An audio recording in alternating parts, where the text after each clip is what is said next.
নমঃ শিবায়।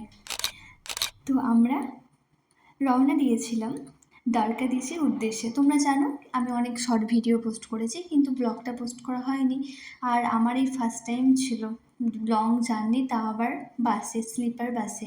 আর সত্যি বলতে ফার্স্ট টাইম হলে মানুষের এক্সাইটমেন্ট থাকবেই। আর আমি কোনোদিন যাইনি। তারপর এক জায়গায় দাঁড়িয়ে চা খেলাম, তখন 1টা 1:30 বাজে, সবাই খাওয়া দাওয়া করছিল। আর এই বাস ক্যাদ দেখো আমার, কারণ কোনোদিন তো স্লিপার বাসে যাইনি, তাই একটু ক্যাদ মারছিলাম, বাবার জন্য তো যাইনি। আর তারপর ভোরবেলায় আর এক জায়গায় স্টপেজ দিল, সেখানে চা খেলাম। আর কতদিন যে ভোরবেলা দেখিনি, ভোরে তো ওঠার আমার ক্ষমতা নেই, খুব ইম্পর্টেন্ট না থাকলে আমি ভোরে উঠি না। এই দেখো হাওয়াতে যেটা বইছে সেটা কি বলো তো, আমাদের পশ্চিমবঙ্গের মানুষ কী করে জানবে? এটা হচ্ছে বিদ্যুৎ উৎপন্ন হচ্ছে, দেখছো তো? কোনো মানে কি বলবো, জল নেই, সেরকম উর্বর মাটি নেই, তাও কত কিছু হচ্ছে গুজরাটে।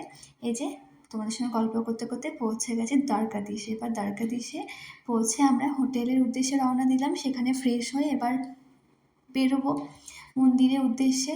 রেডি হয়ে রওনা দিলাম মন্দিরের উদ্দেশ্যে। প্রথমেই যাওয়ার ছিল নাগেশ্বর জ্যোতির্লিঙ্গ। তোমরা আগে দেখেছো ভিডিওটা।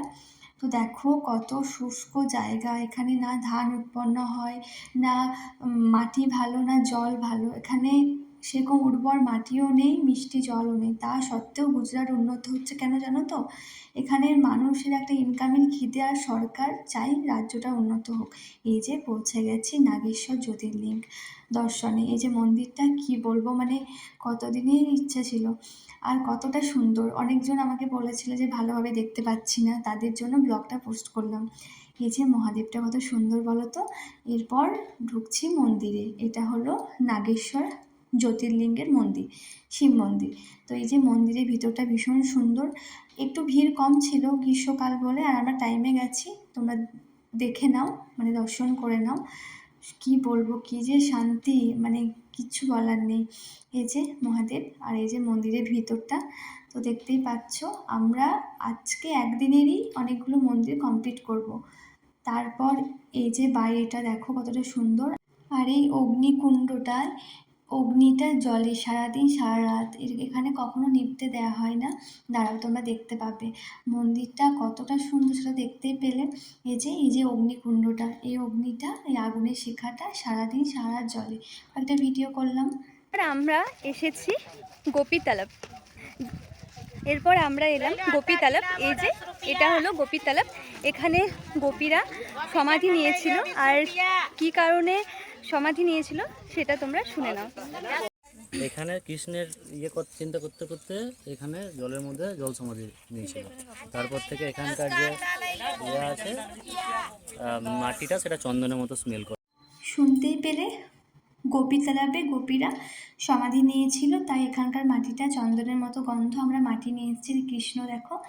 আর কি বলবো, এখানে এসে মানে মানে কিছু বলার নেই। আর এত সুন্দর এখানে মানুষজনের ভিড়, এখানে কত কত মন্দির ঠাকুর, মানে সত্যি ভীষণ সুন্দর। আর এই যে একটু শান্তি পাওয়ার জন্য ডাবের জল খেলাম।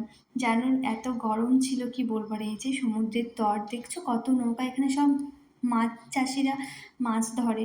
অনেক রকম, মানে কি বলবো, জায়গাটা হয়তো শুষ্ক রুক্ষ হলেও মানে দেখার অনেক জিনিস আছে। আর আমার সমুদ্র খুব প্রিয়।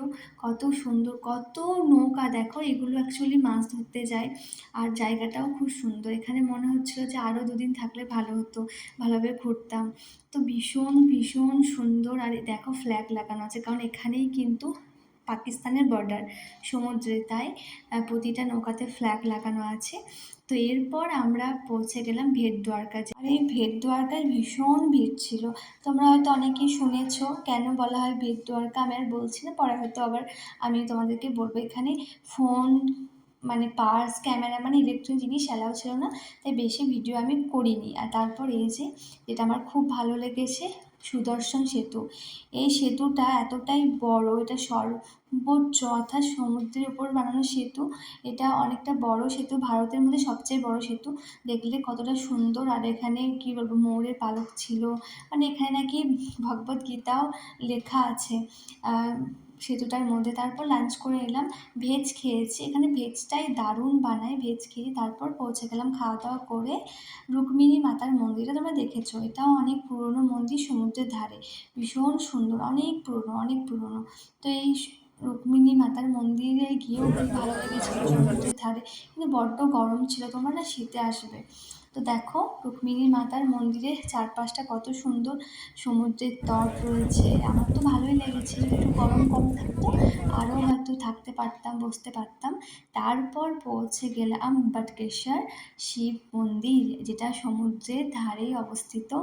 কতটা সুন্দর, আমার ভীষণ ভীষণ ভালো লেগেছে। তোমাদেরকে আমি এর আগে দেখিয়েছি, তোমাদেরও খুব ভালো লেগেছে, তাই ভাবলাম ব্লগে ভালোভাবে তোমার দেখাই যে শিবলিঙ্গটা।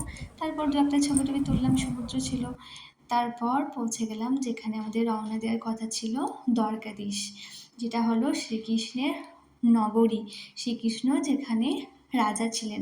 এখানে সকাল 9টা থেকে মনে হয় 3টে না 2টো পর্যন্ত, তারপর বিকেল 5টা থেকে 8টা।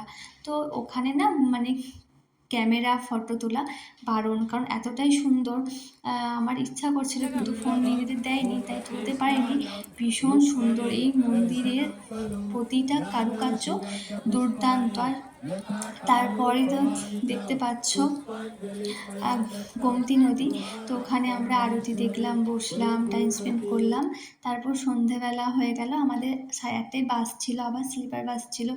দেখো মানে জায়গাটাই এতটা সুন্দর, মানে এখানে শান্তি আছে। আর এই যে দ্বারকাধীশ, আমরা ধ্বজা বাঁধা 2বার দেখলাম, ভালো লেগেছে। তারপর আবার খাওয়া দাওয়া করে রওনা দিলাম আমেদাবাদ, অর্থাৎ বাড়ির উদ্দেশ্যে।